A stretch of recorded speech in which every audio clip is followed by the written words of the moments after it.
Toledo, Ohio. The Live and Alive tour is headed your way. I'll be there Friday, April 26th and Saturday, April 27th. Los Angeles. Sunday, May 12th, I'll be at the Bourbon Room for my show during the Netflix is a Joke Fest. Miami, Florida. I'm bringing the Live and Alive tour your way. I'll be at the Miami Improv Friday, June 7th and Saturday, June 8th. Get your tickets now. All tickets are available at RyanSickler.com. The HoneyDew with Ryan Sickler.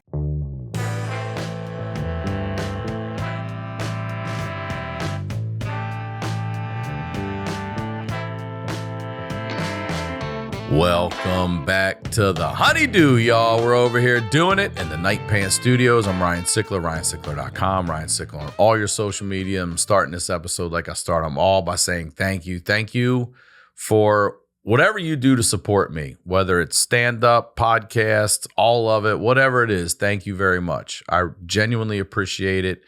We got a lot of new people over here on the channel with the way back going now, so make sure you're subscribed. And if you got to have more HoneyDew, then you got to check out the Patreon. It grows every month. It's called the HoneyDew with y'all. It's this podcast with y'all. It's your show, and it's the craziest stories you'll ever hear. All right, it's $5 a month. That's it. All right. The way back, I mentioned it before. Having such a good time with that podcast. I really enjoy sitting there talking to people about growing up and the fun times and stuff. So make sure you're subscribed to that. It has its own audio feed, all that stuff. Get out there, rate it, review it, 5-star it, all that to help out. All right. Tour dates are up. I'm already into this thing, so go check out RyanSickler.com. And if I'm in your town when you're around, come on out and see me, y'all. All right, that's it. That's the biz. You guys know what we're doing. We're highlighting these lowlights. I always say that these are the stories behind the storytellers. And I am very excited to have this guest back on the HoneyDew. Ladies and gentlemen, Daniel Van Kirk. Welcome back to the HoneyDew, DVK. Give all the cameras away. Dude, give them all a nod. One-time host. One-time host. Second guest. Yeah. Because you were the first. Yeah. And then one-time host of the HoneyDew. Yeah. I was your guest. Mm-hmm. Only time. You did great. Although, thank you, You man. did great. Before we get into this episode, please promote everything you would like to get out there. Right now, my special is out. Rose Gold. You can go to my YouTube channel, Daniel Van Kirk, to go watch the Rose Gold special.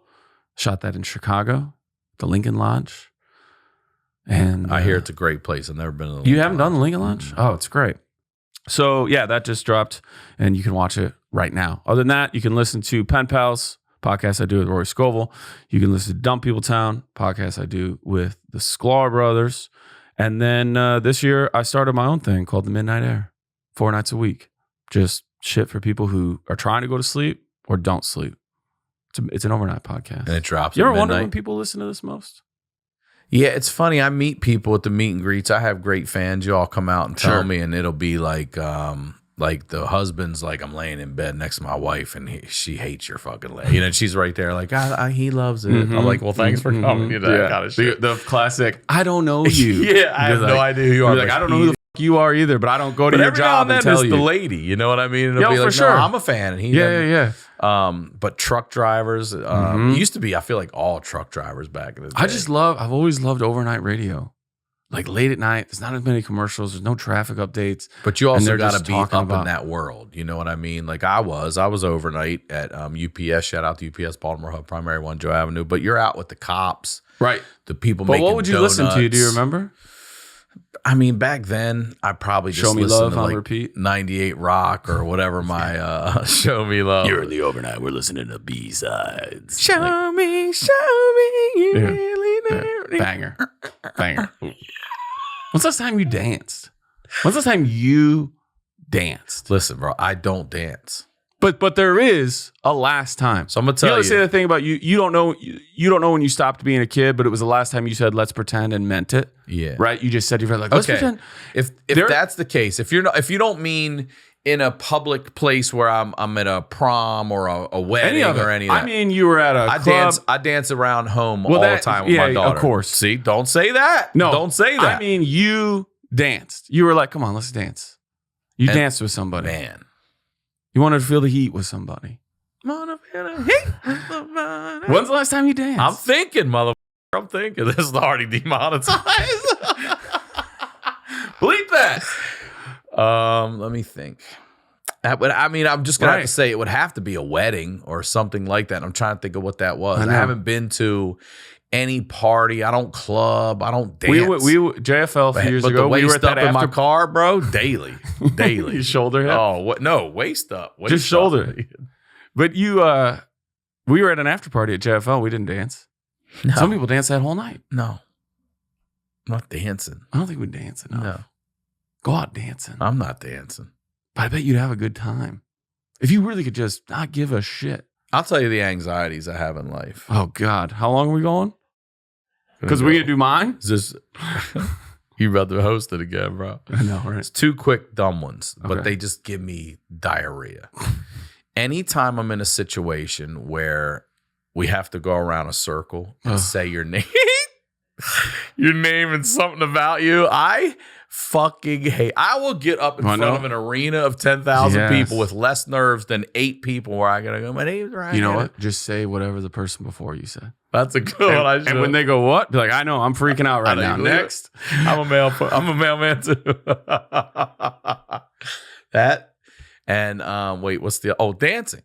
I used to be, especially as a kid, man, I'd go to a wedding or something. Yeah, you watch The Grind. Ain't no dancing at funerals, you know what I'm saying? I was always comfortable at a funeral. That's why I really think it was you and I are too comfortable at funerals. We know how that goes. There's front to less back. dancing at a funeral. And one less person. Sure. You know what I'm saying? But man, when it was time to dance at the wedding and people come to the table, like, come on. I'm like, nah, I'm just going right here. Really? I would go out with my friends at the bars every blue moon. They'd be like, just come. And I'd go to the dance clubby shit, and I would just be the guy sitting on the stool the whole time being like, this is what you guys do. You come here, you stand for 4 hours and drink beers and just try to like rub up on some girl and take them home. And they're like, yeah. I'm like, not that me, part. dude. I'm not interested in that. There was a video that went viral a couple years ago of, there's always that one guy at the concert who's just. Listen, I'm always rooting that person on. Yeah. I'm just not that person. Couple The same way people- that guy would never probably do an hour of stand-up. Of course. You know what I'm saying? This dude's dancing by himself. He's in his own world, right? And a couple of people came and started dancing with him, and then a couple more, and it became a whole huge thing. It was beautiful to like watch. People were like, oh, I'll go do that too. But he was just, he wasn't good. Mm-hmm. He just went where the music took him. I don't think we do that enough. I mean, I don't remember my last time. Start doing it, dude. Let me know how it goes for you.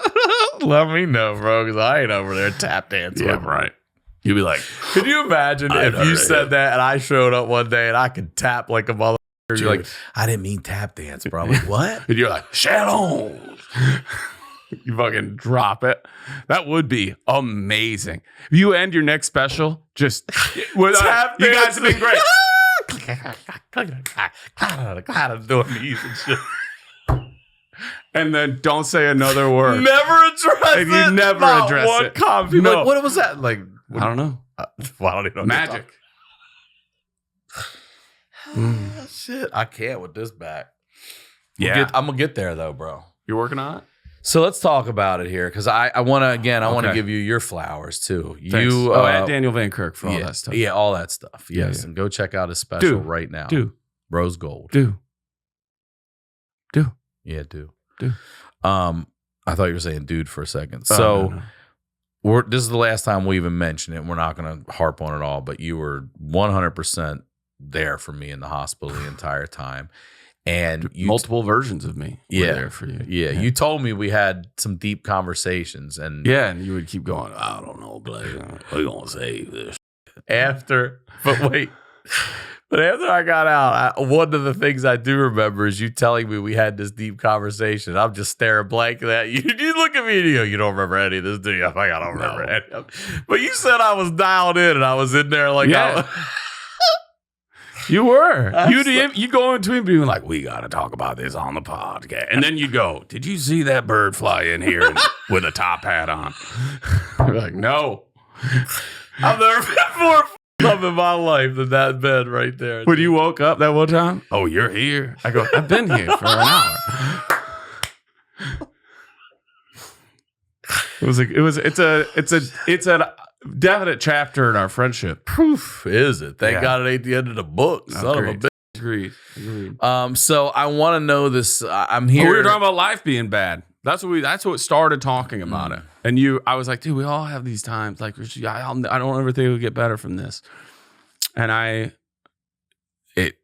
talked about a breakup, and you were like, we gotta talk about that. I talked about my first time living here in LA. But the breakup was really something that. Yeah, but it all leads into it. Well, just tell the story then, bro. I lived here. Listen, tell it again. I don't remember any of this at all. This is also my fear too. Is I'm like, I don't know what we've shaded on other crab feasts. Still no three-ways. Sorry to hear it for you. I think I've turned down at least one more since. That is insane. I get afraid. I hear you. Unless it's I'm not like your you thing. would dance, and you're like, Sure. I don't think I'm gonna move. That's right. it. I don't get off for three-ways. I get offered. You want to dance? I'm like, I'm good. With both y'all. I'm with you. I would. Oh shit! I do a bit about it in Rose Gold. About how I've never had one. Anyway, so I moved out here. Had a girlfriend before I moved. This is what you were telling me when I'm laying into bed. Yeah. Okay, I just want to make sure. Yeah, but to be fair, I could tell you I told you anything. You're right. I moved out here. I was here 2 years. I spent the first 2.5 years living on a couch. Did you ever have that time in your life? Yeah. Oh, yeah. When I first moved here, I lived on my buddy Kevin Schatz, Kevin and Rick. Shout out to them. How long? It's not a competition, but I'm curious. I think at least a month. Okay. That's enough. Yeah, 4 to 5 weeks. Yeah. But I was actively looking for my place, and I got one. But also when my father died and my mother kicked us out, I bounced around to Eric Snyder. Shout out to them. Dude, Shannon Patterson. I did it over a year. I lived in different people's houses. I would stay, you know. I would also lived in my car too. Not lived in it, but I would sleep overnight in it. I'd just go to work and shower at the gym. But I would go to Shannon's house and see Miss Sandy, or I'd go to Eric's house. So I lived with our buddy Roy Marks. Yeah. For a year. You did? Uh-huh. Oh, I didn't know you lived with him. Oh, okay. Best business manager in the biz. Best business manager in the biz. I was on his couch for a year, and every day. Out here? Yes, Sherman Oaks. Every day I would put that room back together like I didn't live there. Mm-hmm. That like breaks you down. Listen, you're raised right. Anything? You're raised right, though. Why? Because you value someone's stuff and you want to keep a small footprint. You don't want to be a problem. Time. Yes. But that's also, I'm terrified of being told, get the fuck out of here. So like, any reason I can give to not, like, this is all working out, right? Mm-hmm. You don't even know I'm here. Right. Yeah. Dude, the jobs I had during that time. Background acting. What were you in? Oh, man. Were you anything big? Grey's Anatomy was the first one I ever did. Are you on camera? I think the second time. First time you see my arm. And then How I Met Your Mother. Oh, yeah? Yeah. It was a featured background actor in that one. What's that mean? You walk? It's like they make a reference to a person. Like that guy over there. Oh, remember he got arrested? Those SCC agents came and arrested him. And they cut to me and another guy like carrying all these boxes out of the dude's office. Got it. You're a cutaway scene and you don't have lines? No. And that's featured. I guess. Okay. And then I died on ER. No. Yeah. How the fuck am I just hearing about you? Hold on. First of all, you should definitely not be telling me you died on anything while I'm dying in the hospital room. I think we might probably block this shit out. I think we might have. Get out! Get out! Wait, you really died? You were a patient that died on ER? So I get to it's a final season at ER. Which season is that? Like 16? 36? Okay. Yeah. And I get there and they got us all in a soundstage it's empty, right?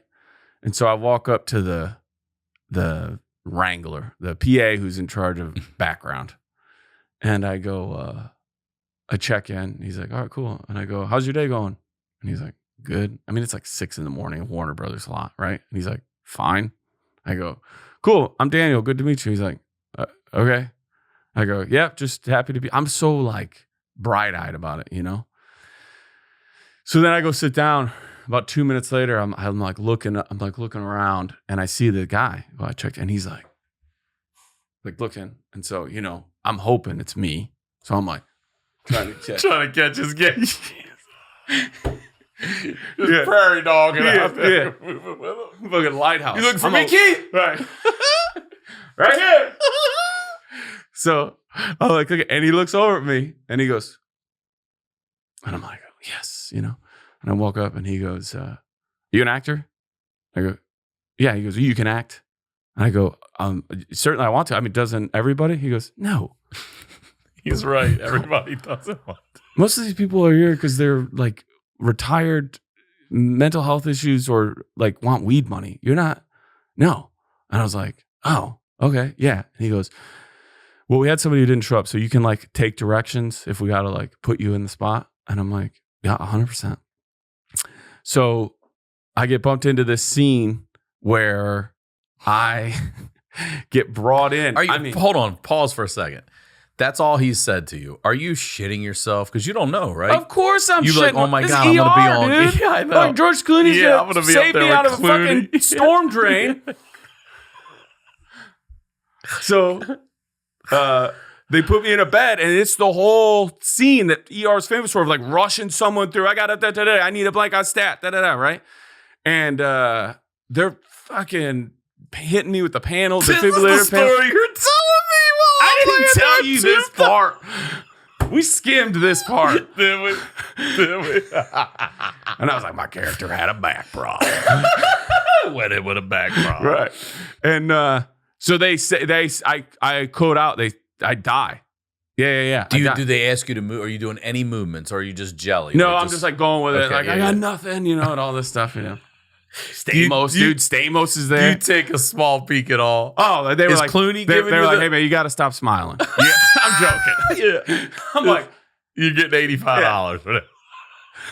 and a walk away lunch, and In the back of an apple and Doritos. yeah. We fed you. Wait, hold on. Who was giving you the paddles? It was the dude. Spoiler alert: the dude who lost his arm with a helicopter. He was the director. Man, I don't think Stamos was giving me the panels. Have you met Stamos? No. Dude, every interaction I had with him was great. He was so pissed off because he had Laker tickets that night, and they were not going to make their day. Was Clooney hitting you with them? Hey, Clooney wasn't there by then, dude. Oh. Listen, I have to say this. I want to pause for a second about Stamos. My daughter and her best friend right now are 100% into Full House and Fuller House, like hardcore. Yeah. And I had mentioned to them that I had Jodie Sweetin on the HoneyDew, and they're like, "You did?" And I'm like, "I did. She was really sweet and awesome and such a great guest, and I want you on the way back as well, Jodie." And the little girl goes, "Have you met John Stamos?" She is 9. And I go, "No, I haven't met John Stamos." And then my daughter goes, "She has a crush on John Stamos." And I'm like, "What?" She's 9. She's a crush on Uncle Jesse? Yep. Have There's parents. mercy. There's parents all around. There's an old lady, a grandmom, and she just goes, "John Stamos is ageless and timeless." And I was like, "This Not wrong. 9 to 89." Not wrong. That's what I said. He glows, dude. Stamos is generational. Yeah. Our generation would be a big problem. Any interaction I had was great. God. So I don't remember who. Somebody was trying to save me. I feel like it was a female doctor. Whoever was on the cast then. So they shoot that first. Well, this was like Monday. The next 4 days, is everything else in the episode the way they shot that episode. How long were you there that day doing that? Oh, that goes all day. All day Yes. to do that. And then everything else, the whole shooting of that episode was establishing me being in the hospital. So I think I was already there, and then they didn't realize something was wrong with me, and then I coded out or whatever. So there was that. And then, Grey's Anatomy. It's Always Sunny in Philadelphia. Damn, dude. I know. I was just trying to do whatever I could. Those guys were great. Charlie Day, have you had him on here? Mm-hmm. He's I'd awesome. love to, yeah. Yeah, he was so nice. The people at Grey's Anatomy were nice. Anyway, so I was doing background. I worked for at El Torito Mexican restaurant for 2 weeks. That went 2 horribly. weeks. No, dude. Why? Why 2 I'm weeks? a horrible server. Did I you ever believe try to that. do it? I believe that. Did you ever try to be a server? Never a server. My no. entire I was busboy. my entire career, I always say my entire career as being a server. I was a good bartender, but I'm talking a server was just me constantly telling people I forgot their Diet Coke. I forgot your Diet Coke. I was good at the sit down and the talk, and then everything else. I was been absolutely horrible at. Yeah, I should have been a host. And then I was a character escort at Universal, walking around with Shrek, telling people like, "Don't hit Shrek." Did I tell you this story? Mm-mm. The person. I mean, listen, if you did, it's 12 years ago. I know, but I don't even remember what we've talked about on other shows. If this was in the hospital, you're good, bro. I think that's never been told to me. The person who played Dora the Explorer. The voice? No, the character who walks around the park and takes pictures of kids. Oh, gotcha. Universal. Like a 5'2", 71-year-old man. Yeah, I knew you were going to say man. It really is. And so one day... Something about that's just creepy. And so one day... They have little areas that they're supposed to go in. Well, they don't talk or anything. It's just all waves and all this shit, right? And so Dora's got like her little explorer bucket and all this stuff, right? And so they're supposed to stay in an area to do photos. Well, Dora just decides to like go rogue in Universal and start walking around, right? And I'm like, Dora, where are we going? It's only a one-way conversation. Dora, I really think we got to get back. Dora ends up in like the... Kenny, get your back. Kenny Marcotti. So we go hustling quick with your headset on. Quick walk. Yeah. He's just walking through. He's just walking. Ends up in like a playground area that they have or had at Universal Studios. I don't remember. But they had a ball pit in there. Okay. So all these kids are like playing in the balls. And then Dora, like to be fun, like fills up her bucket with little plastic balls, like walks around. And then some kid, right at that perfect age of like getting an arm, like 11, 12, maybe 13, starts whipping these balls at Dora. I mean, boom, boom. And I'm like, okay, hey, let's not throw things at Dora, right? And then all of a sudden from my other direction, Dora starts throwing these balls back at this kid. And I'm like, hey, let's not throw stuff at each other, guys. I can just mentally see this big ass Dora humping these balls. Dude, like, humping them back. Then this kid, one last ball, boom, hits Dora right like in a part of the head where you can tell. It's like, hey, didn't like that. Dora's out of balls. Dora takes the bucket, throws the bucket at the kid. And a child. Where the handle meets the bucket, hits the kid, breaks off. Bullshit, dude. This is a true story. Yes. I'm living on a couch. I can't be in any proximity of a major lawsuit at this time in my life. With a senior citizen and a child. No, I'm fluffing throw pillows. That's my life. I'm dusting Hummels over here trying to keep it together. I'm trying to get the uncooked part of the sausage warm. Oh, fucking God. Dude, I watched what this happened bottle. to the kid, I watched though? this What bucket. happened? Boom, hit this kid. The handle breaks off. I'm like, whoa, right?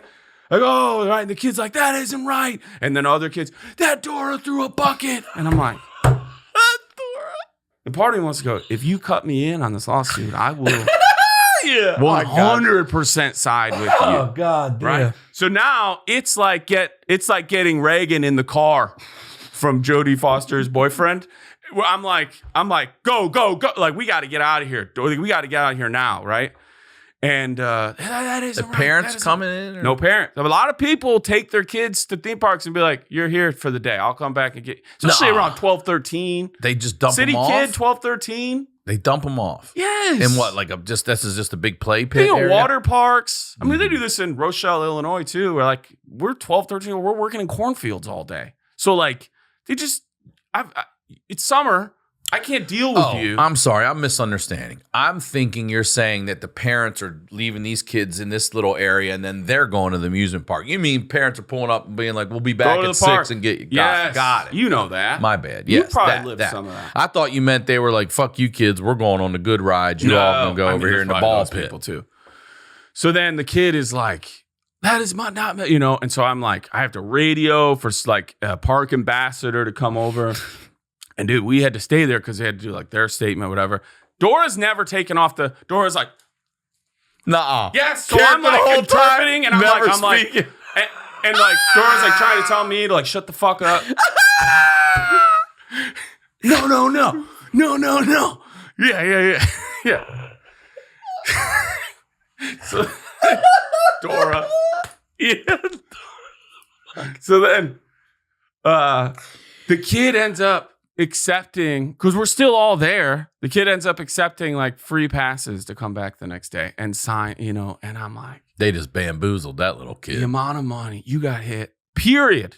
But you got hit in the head. The head with a bucket. This is. Bro, I would you're have pulled that kid aside and set like, for life. tell your parents about this. Tell them everything. Tell everybody. Tell everybody. Oh, here's KTLA. KTLA. Local news. So that is great. So that's. You said there was a Shrek one. Don't hit Shrek. Oh yeah, because it all like They just Shrek come and up and kick him Fiona. and shit? Of course. Yeah. He's huge. He's an ogre. He can take it. So I did that job. Everything was it was a crazy time in my life. I got like a month before I moved back. I know. I'll say it after this. No, I'm just thinking about it all. It's ridiculous. I'm on Sunset Boulevard, and I had a fitting for this time in my life. I had a 2000 Pontiac Grand Am GT 4-door, right? And I'm on Sunset Boulevard, and I look down at my radio, and the person in front of me in a Range Rover just stops. No reason. There's no, there's areas of Sunset Boulevard people don't know where it feels like it's a quarter mile without a light. Mm-hmm. And so I'm driving. I run into the back of this person, and I'm like, fuck. And I get out, and I'm like, that thing where you're like, I don't see anything. Doesn't look fine to me. He's like, hey, I'm going to have it checked out. So then I spend the next 3 months. I mean, it was longer, but being like waiting every day for this phone call. Just never came. But that feeling of like, this one thing, it's over for me. You make me pay for this, or I got to call insurance. Like, I'm done, dude. But the result of that is it broke the latch on my hood. And so I had to actually bent the hood. So I had to go to the junkyard in North Hollywood, pick out a new Pontiac Grand Am hood. Like, it was just silver, so that part was easy. But I could never get to the latch. So then I drove around with ties, like rope ties and like zip ties to like hold it down. And if I went over 55 miles per hour, the hood would start going up. Well, if you stay local, we're fine. Yeah. That's the car. So I'm dating this girl, and I love her and she loves me.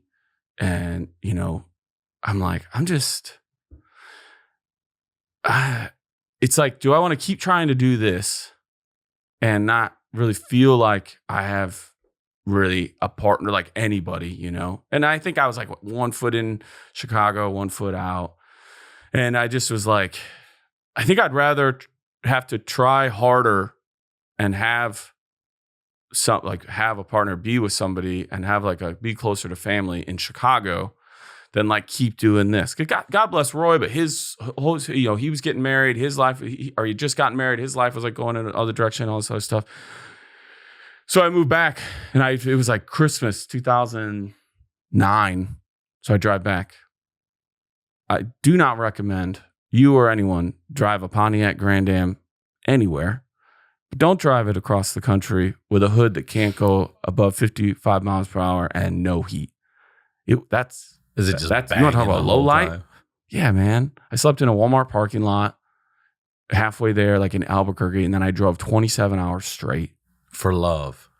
and to just be like, get it over with. And you get to that point when you're like, remember when you don't have a car you trust, and you're like, it's running right now. We just got to keep it going.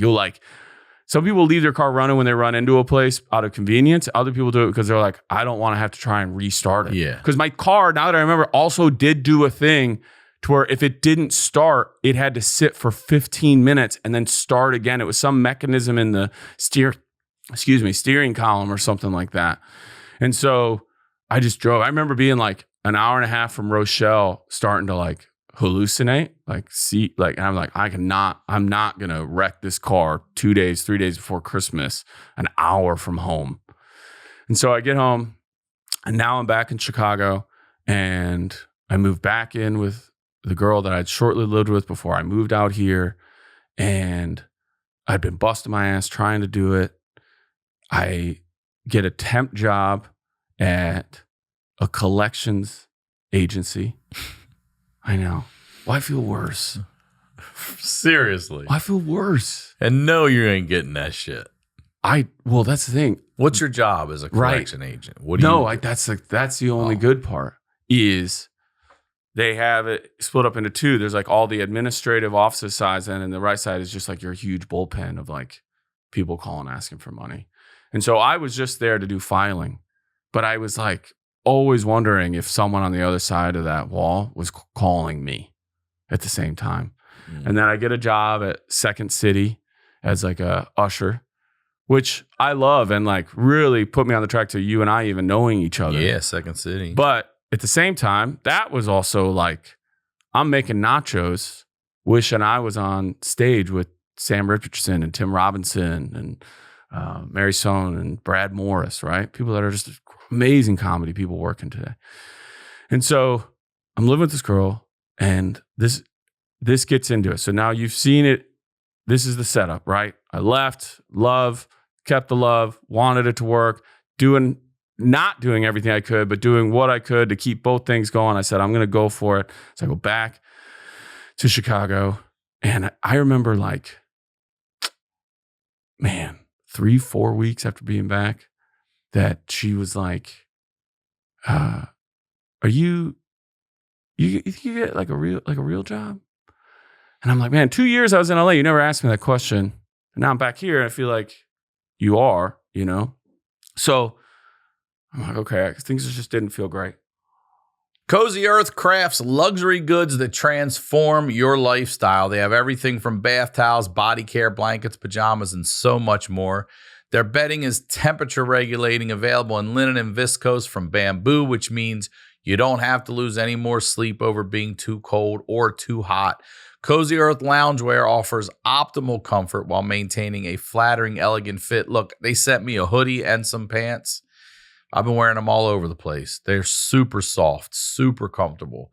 Plus, there's something for any man or woman, and you'll find it offered in a variety of different styles and colors. And if that wasn't enough, all products come with a 10-year warranty. Cozy Earth provided an exclusive offer for my listeners today. Get up to 35% off site-wide when you use the code HoneyDew at www.cozyearth.com. That's code HoneyDew at cozyearth.com for up to 35% off. NBA fans, listen up. You have got to try Pick Six, the newest fantasy app from DraftKings, an official partner of the NBA. Getting started is simple. It uses individual player stats and it asks fantasy players to basically answer a more or less question when making your picks, right? So, for example, is a player going to have more than one rebound, or will a player have less than 3.5 assists? Pick your favorite players and compete for huge cash prizes. Download the new DraftKings Pick Six app now using code HoneyDew and take on the competition with your best NBA player picks. Only on DraftKings Pick Six with code HoneyDew. The crown is yours. Gambling problem? Call 1-800-GAMBLER. 18 plus in most eligible states. Age varies by jurisdiction. Eligibility restrictions apply. Pick Six not available in all states, including but not limited to Connecticut and New York. For up-to-date list of states, visit dkng.co/pick6states. Void where prohibited. See terms at pick6.draftkings.com/promos. Now, let's get back to the do. Cut to 6 months of me being back, and I'm doing both jobs, right? I'm getting up at 5:30 in the morning to take the train out to the essentially western suburbs of Chicago, work at this collection agency all day, then take the train back into the city, then take a bus down towards the lake where Second City is, and then work there at night. And then come home. Get home about 11, midnight. You got about 5 hours. You got to be up and do it again. So I'm doing that. And one night, I go to bed. It's about 3 a.m. and I just hear, get up. And I'm like, what? She's like, get up. I go, okay, the lights are on. She tells me that, because what I was currently doing at the time was I was trying to do a short film out here in LA still. And so I was doing like a Kickstarter. And she tells me that I downloaded a virus onto her computer to steal money from her mom, and that the guy the cousin of mine that I said who donated that money wasn't real. And so instantly, dude, she's met this cousin. Instantly, imagine trying to be like, hold on. What, like you're trying to wrap your head around what you're being told, right? And then also be like, what is happening here? Are you sleep talking? Like, what the fuck's going on? Right. Like, yeah. And then I'm like, she's like, there's a file on my computer that I can't open. And I think you put it on there. And every time I open, it looks like this. And it's all just like wingding, you know? And I'm like, what are you talking? How would this even make sense? So then I show her, I was like, you're on a MacBook. This is a Microsoft file. It can't read it. And dude, it was like, no. And I'm like, okay. And I'm like trying to figure out like, what the fuck is going on? Now, she had expressed that she wanted to get married, and I was not in a position to get married. I think even just financially, maybe some of me like knew it, you know? And then we go to bed somehow, and everything's like chill, but I'm still like trying to figure out like, what the fuck just happened? So then I get up, I go to the collections agency. She calls me like at noon, and she's like, I just don't believe you. I don't believe you are. I'm like, what are you talking about? And then I'm thinking, I just moved back here. This was supposed to be how my life was going to get better, like grounded. We'll figure everything out. I definitely know what I want to do with my life. I really haven't made any headway on that, but I'm doing what I can to try and keep everything going and to keep everybody happy, right? So then she's like, well, let's like, I don't think you're at work right now. I'm like, what are you? Now, before I say, because you and I are going to make as many jokes as we want, I'm very sensitive to mental health issues. It is my belief, allegedly, that she was having like a mental breakdown on some level, right? People she's met aren't real. I'm trying to steal from her. I don't think you're at work right now. I'm like, well, where do I go every day? So then I like talked to her the other day. Everything like seems okay. I'm like, well, let's just talk when I get home, when we both get home, because she had work and stuff too. So I get home and things are like pretty normal. Like they're kind of okay. And then it starts in of her being like, I mean, just look at that photo. You could have taken this when you were living in LA. I was like, with these clothes on? Like with this beard? Like how would I even, like, what are you talking about? And then she gets to a place where like I was upset, like I'm emotional, like I'm crying about it. And she's like, you're an actor. You could be making this up. I'm a background actor. Yeah. I'm a You want me to walk through extra. that kitchen?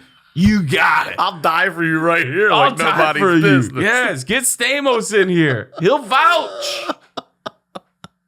And so she's like, and at that point, right, I was like, I'm just gonna agree. I was like, yeah, okay, I hear you. We sort of get it to like a lucid point, right?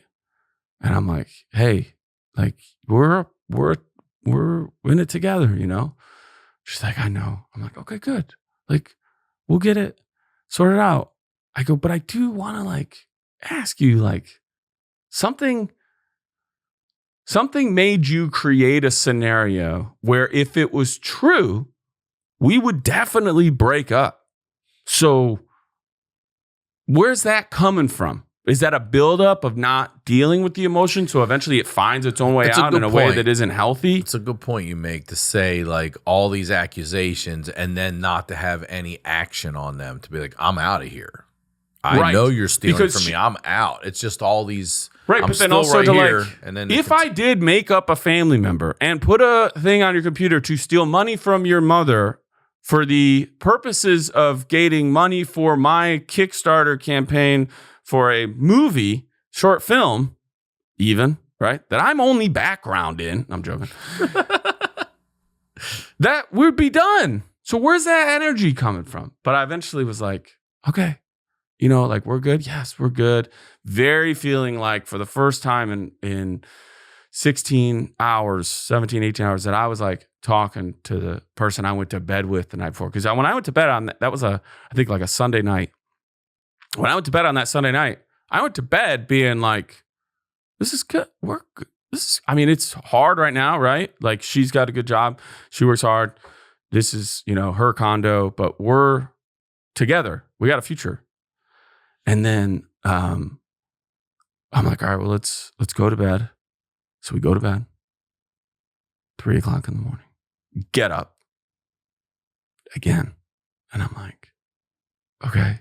Now, at least at this time, I'm like, take two. Like, I know how, you know. Like, okay.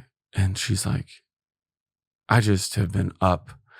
Is it weird to me when I think about the amount of time that she was on her phone on her computer trying to find where this virus was, and then the next time when she was like, I've been up, I don't want to get morbid or gross or whatever, but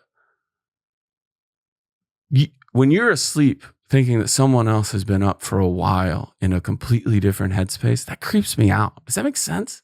Yeah, well, you couldn't be more vulnerable. Right. I say it all the time. Doesn't matter if you're The Rock. If you're asleep, somebody put a knife in your neck. Samson, it's over. Dude. Hair, right? It's over. Yeah. And so it's like that part bothers me because it's fine to be sleeping next to somebody you completely trust, you feel comfortable around, sleepovers, whatever, right? But yeah, to be like, oh, wait, how long was I asleep when you were not in here, really? So she's like, get up. And she's like, get out. I go, where do you want? It's like 5 a.m. Oh. By this, 4:30. She's like, I don't care, but you got to go. And I was like. But not saying why? Oh, everything. You're a liar. I realize everything about you. This is all fake. I'm like, what is fake? Like, also, tell me this last year, right? So I'm like, let's call your mom. Let's get your mom on the phone here. And thankfully, her mom was just like, okay, you can't make, like, he lives there. And thankfully to her, she was like assessing correctly that I didn't do anything that would, you know, we all have things in our life where we're like, get the fuck out. I don't care. You, based off what you just did, get the fuck out. So she was like, he has to, because she was like, give him his key. Oh, she had already taken my keys off, my key ring, you know? She's like, give him his keys back. And I'm like, hey, I'll do whatever you want, but I have to have some time here to do those things. So then I get my keys and I'm like, man, what am I going to come back to? And I get to the corrections, whatever they are, the collection agency. Collections. Yeah, collection agency. And I get back there and then at like 1:00, and we've been together years at this point. At like 1:00, she like calls me. And you never, ever seen anything like this from her. You know, it's weird, right? Because you go back and stuff like that and you're like. When you go back and play it, you see anything that you were like, huh. Well, this is sort of a trope, I think, in relationships. And more often than not, it's attributed to like men not paying attention or not listening or remembering or whatever. But there were times where I was like, I did not tell you that. Like, she's like, you were supposed to be back on whatever day, you know, for traveling or whatever. And I was like, no, I never said that. And I would just like chalk it up to like agree to disagree. But then when later on, when you're like, oh, that never happened. It's like, how much of this was like a leak? And now it's like a waterfall. It's like the dam broke on this. Like what's real? Who said what? What is really happening here? And so she calls me up. She's like, I just want to tell you, I'm so sorry. I go, it's okay. I love this woman. I'm like, it's okay. I go, and dude, I'm like, I moved back here. Yes, it sucked. It was hard, but like I was trying to do what I want to do. This is what I came back from. I'm busting my ass. Like, just to go back to it, dude, the lowlights of just a time in your life where you're like, I don't have anything, you know? At this point, because of leaving Chicago and then the couch and like yes, we lived there together, but I hadn't had a bed that I owned at this point in 3.5 years, 3 years, right? So you're just at a place where it's just very you just don't feel like you really landed anywhere. And I feel like I just came back here. And so she's like, I'm really sorry. And I was like, it's okay. We'll figure it out. Like, hey, whatever is going on, like, I think we can figure it out. She's like, thank you. I just appreciate you for loving me. And I was like, yes, you got it.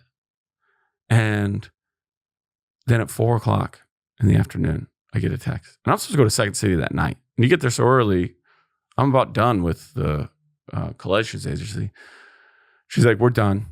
Don't ever come back here. I don't ever want to see you again. But never like just those are the texts, not like this is what you did or. I mean, no, because I think she had wrapped around it that there wasn't really anything to grab onto for that, right? So then I was like, do you really want to like end all this just like with a text? And she's like, well, I'm at my sister's. If you want, I can like say it to you on the phone, but it's going to be the same thing. And I was like, okay. So then I call Second City. I go, I'm sorry, I can't come in. I got like a family emergency. And they were like, that's fine. And then I remember I got on a bus. I got off the bus early on Irving Park Boulevard. And I went into a Walgreens and I bought the biggest box of garbage bags you could find. I go back to the place we lived and I just put everything in garbage bags. And one by one, I take it down to my Pontiac Grand Am that I barely drive anymore because you're living in Chicago. I don't even know if it's going to fucking start, right?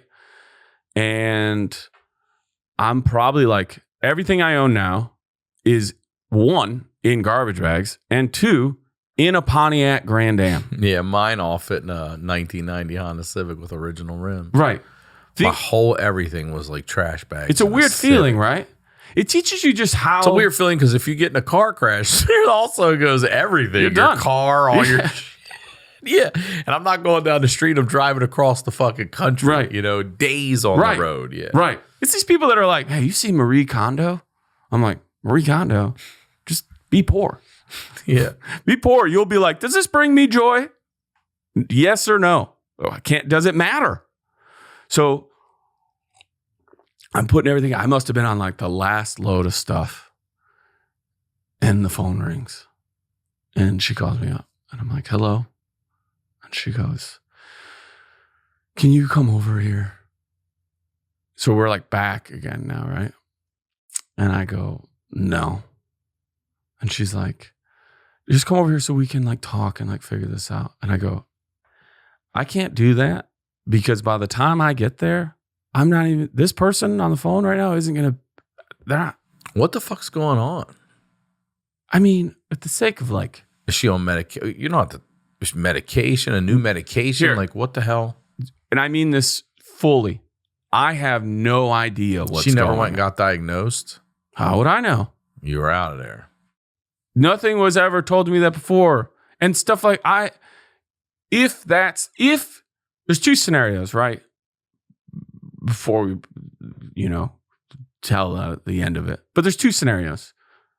Either A, she had some sort of like manic episode, a mental break. And I say that with sincerity and love and respect for the stuff that can do to a person. Or B, she's really shitty at breaking up.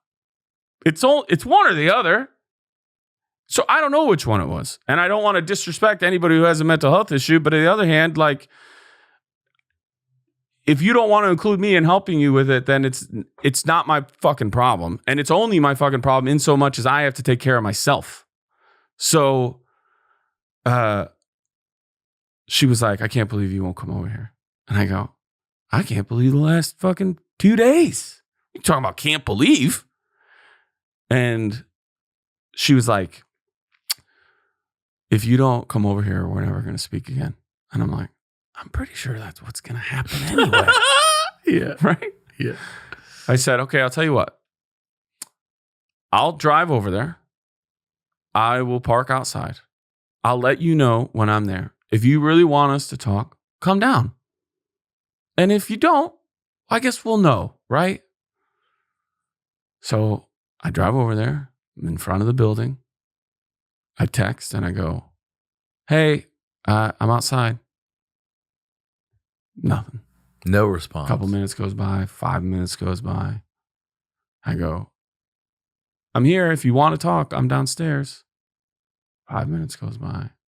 And now look, in hindsight, I'm like, why the fuck did I even drive there? But when you're in it and in the moment, you haven't fully wrapped your head around the trauma that you're currently going through. You also did it for you too. You know? Yes, but you went to bed 2 nights ago thinking this is the track I'm on with all the other uncertainty and craziness and shit that I've done and fucking Dora's violent outbreaks and all that shit. This is a path, a track I'm on, right? And I love her family and her family, or my family, loves her, and just like anything that you've been with somebody long enough to warrant that shit. And so, yeah, there's a me that's like, fuck that. But then in the moment, you're like, you'll always give it 5 more minutes. You give it 10 more minutes. I think, I'll be honest with you, I want to say 5, I want to say 10, it's probably 20. I let 20 minutes go by. And I call. Hello? Oh, I know now. I know this tone, right? I said, I'm downstairs. She goes, I don't care. And I go, okay. And she's like, we have nothing to talk about. I go, that's what I said. And she's like, you didn't want to come up here. You don't care about this. I go, how much back and forth do you want me to do? And then she goes, I don't care. Wait out there as long as you want. I'm not coming down. I said, all right. So then I drove back out to Rochelle, Illinois. Now, everything I own is in a Pontiac Grand Am. I do not live anywhere. I left what I was ever building or trying to do. I had started classes at Upright Citizens Brigade. I left those after the first level of those to come back to Illinois. And dude, that to me was the most, what the fuck? Like, what? Is that the last time you ever spoke to her? No. Why? Did you get follow-up communication? We're back together.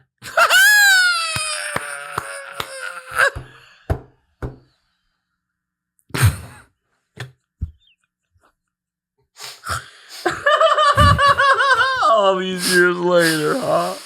Come in, babe. Oh, no, that's exactly dude. why I love this show. No, dude. She didn't continue to text. See, I feel like you leaving would make someone that's not well. I think there was like maybe a day or two. There was a day or two of some sort of back and forth, maybe like also with her mom. And then I think I reached a point where I was like, hey, I don't know if I'm helping. Because at a certain point you go, like you were saying, possibility, that there's a bigger issue here than me, right? And my constant need of what the fuck is happening with us, although I think warranted, is included in that, which it should, is some sort of selfishness of like, what's happening to my life? Right. What are we doing? What about me? And so I got to a point where I was like, in the next like 2 days after that, where I was like, I I don't know that I'm helping whatever is going on here just in the space of what is good for her. And so I was like, I am going to remove myself. I will not be reaching out to you. I won't answer phone calls. If I get a text or a voicemail that obviously is obvious that I need to respond to, I'll do that. But I don't think I'm helping whatever is going on. And I think I had known that she had gone back to her hometown too. So I think it was obvious that there was something that she needed help with, whether it was getting over how horribly she broke up with me or getting over whatever possible issue it seemed like she might be going through. And so we didn't speak. I remember though, the very next night I was in Chicago back at Second City, knowing I was going to have to go back to Rochelle. And I was on the phone with my mom because I have to be honest with you, 100% honest with you. I think that like what we do for a living, right? We know what it feels like to not be able to like count on other people. I think that's why when you find like a true great friendship later in life, like we have, and like, and also in this position, in this profession, we both know, especially from our upbringing and loss and stuff, things change. People go away. My favorite movie of all time is Stand By Me. One of my favorite lines from that movie is people come in and out of your life like busboys in a restaurant, right? They serve such good purpose for you for what you needed at that point. And that's why I was a busboy and you were a fucking server. Yeah. That Diet Coke. But I think that's why we're so grateful for every time we do see each other or do get together to be like, yeah, I have this friendship, right? Because you just know things can like go away and stuff like that. But the one thing that I think we have, and you sort of have to do this, is you feel like you can always bet on yourself. If you can get me in the room, if you can get me on the stage, if you can get me on this side of the camera, I believe in me, right? And so, see, I feel that way outside of entertainment. That's interesting. Says a guy who built all this himself because he bet on himself. Well, that's what I'm saying. I'm just saying that in my life of 50 some years, the one person I know that I can truly count on and will get shit done out of all, including family and everybody, is me. Of course. That's my point. So there's a certain level of even when it's But I'm saying shitty. I don't apply that necessarily to entertainment. I'm saying like... Why though? That's why it's worked out for you. Know. Your endeavor in entertainment, the only thing you've ever known you can believe in is you. I'm just saying. Just in life. I think we're saying the same thing different ways. That you the belief of like, oh, I'll wait around for somebody to tell me this idea of a podcast called the HoneyDew, and then they'll set up this studio, and you were like, no. Well, also I these don't days, believe let's in go that. pitch it to executives who don't get it, and make a sizzle reel and a pitch deck, and 8 months of that, and then 5 months of lawyers throwing ridiculous figures and numbers around, and then it's all BS. They all get promoted everybody and wants they leave, to say no, and right. it never happens. Right. However, but if I still had to go through that system, you still had to go through that system, who else would you put in the room other than you? Nobody. Exactly. So even within that shit, there's the one optimism you carry around, unless you're just super lucky or blissfully dumb or both. The one optimism is you, me. So even in leaving that day, driving away after being told, if you don't come up here, I'm not coming down there, all that, I did have a part of me that's like, well, I can do anything. Everything else is gone.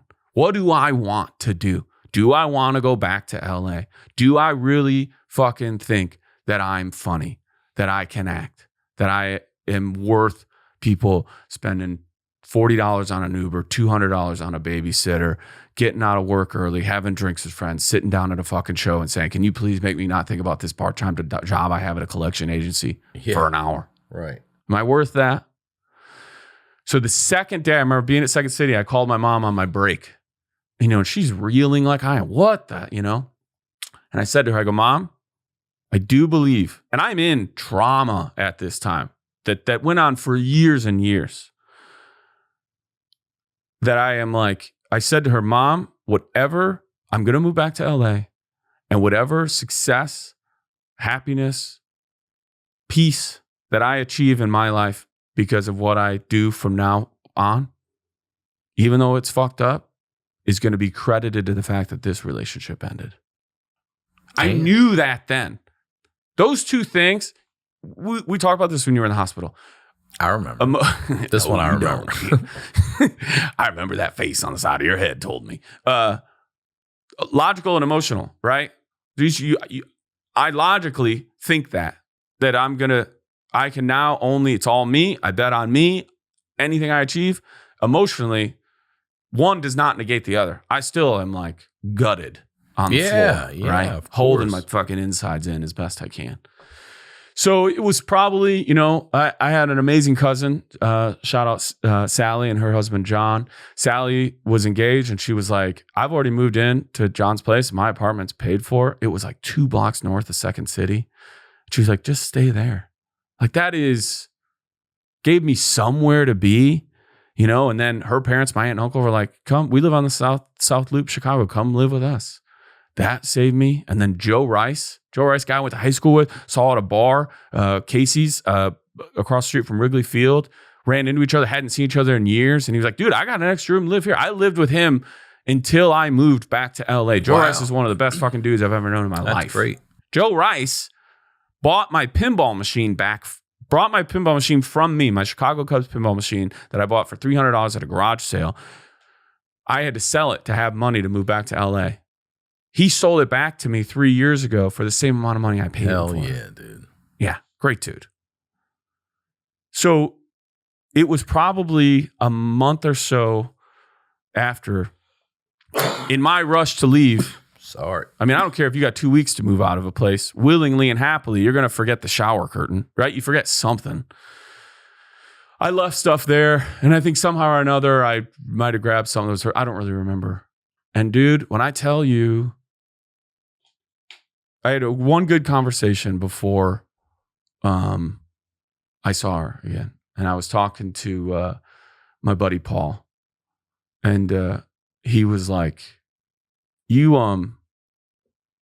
probably will never get back together. And I was like, I don't think we can. And he was like, no, you'll never be able to get back together with the girl you dated, period. Even if you guys got back together. Because she now is a person who did that to you. And I'm not saying people can't find new love, but the person you dated is gone because you dated somebody when you fell asleep on Sunday night that had never woken you up in the middle of the night and accused you of all this shit and put you through all this stuff. That is, you would now be dating a new person that you have to factor that stuff into. So you will never get back together with you. If you want to get back to who you missed, the old her, it's gone. That's why it's old. It's void. It's been deleted, right? So that's when we saw each other on this sidewalk in Old Town in Chicago. Man, it was emotional, like super emotional. But the weird thing is, I don't think much of this context matters except for this weird occurrence.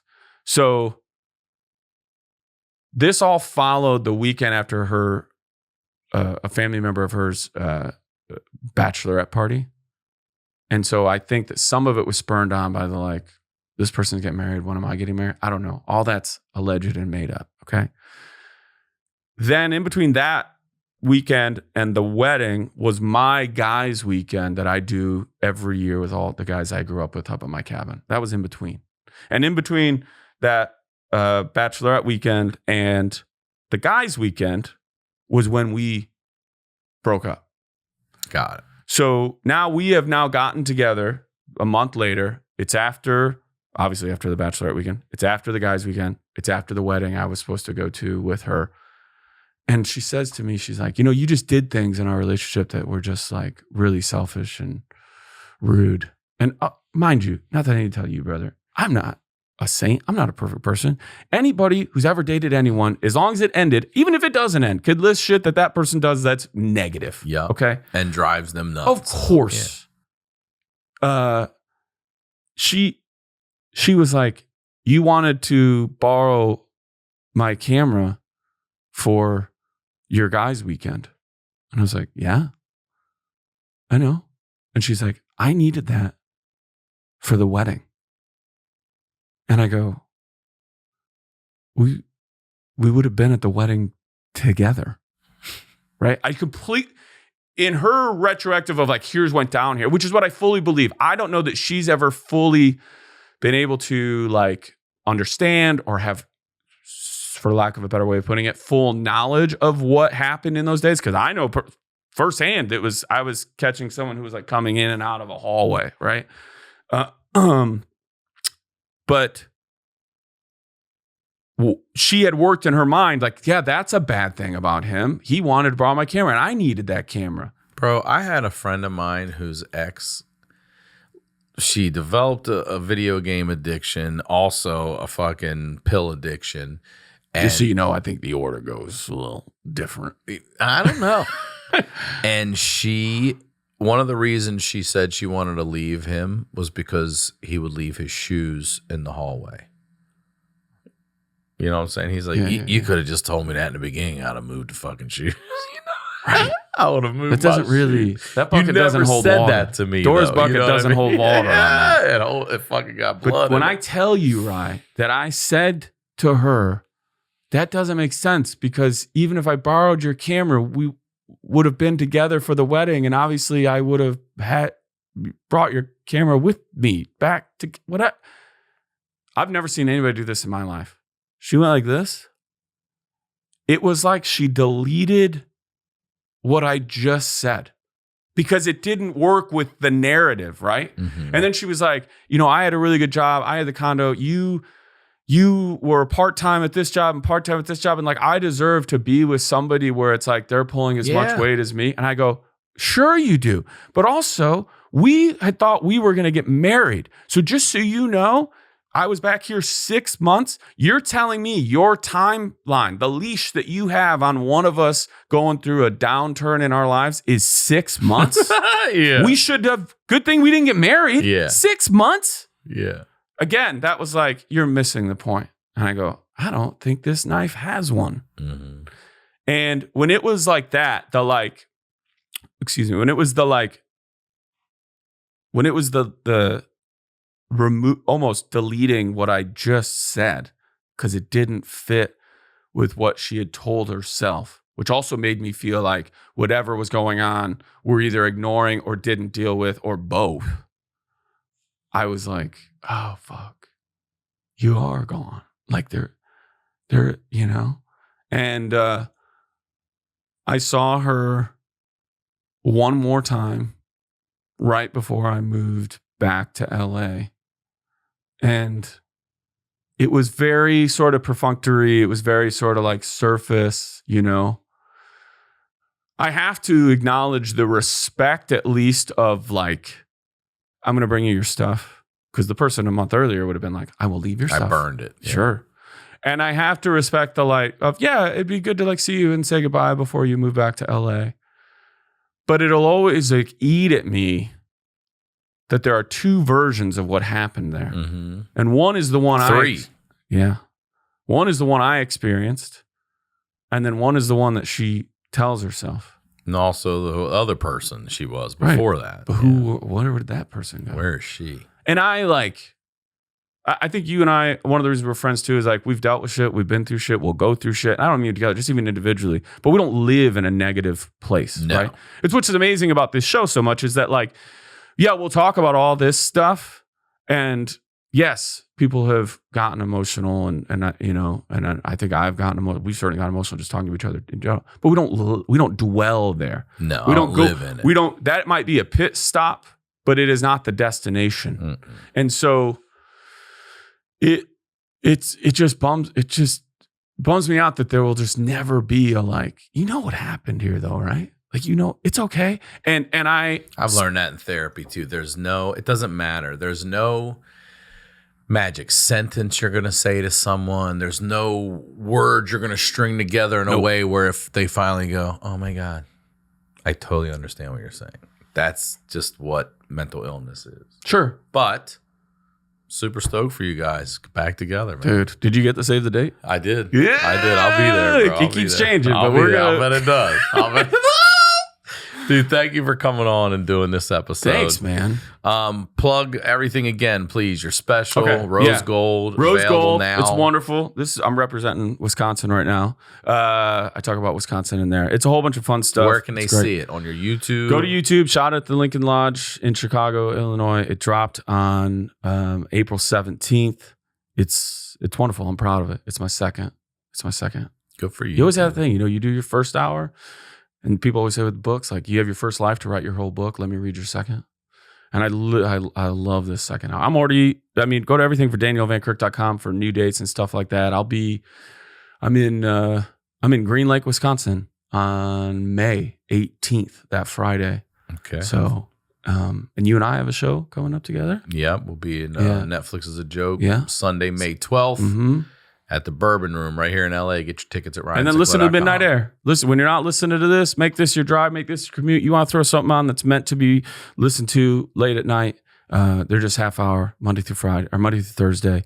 And it's just good, easy listen and shit. It's me. Sometimes there's people on there as well, but usually it's just me. All right. Yeah. Well, thank you, brother. Thanks, I love dude. you. Thanks, man. As always, Ryan Sickler on all your social media, ryansickler.com. We'll talk to y'all next week.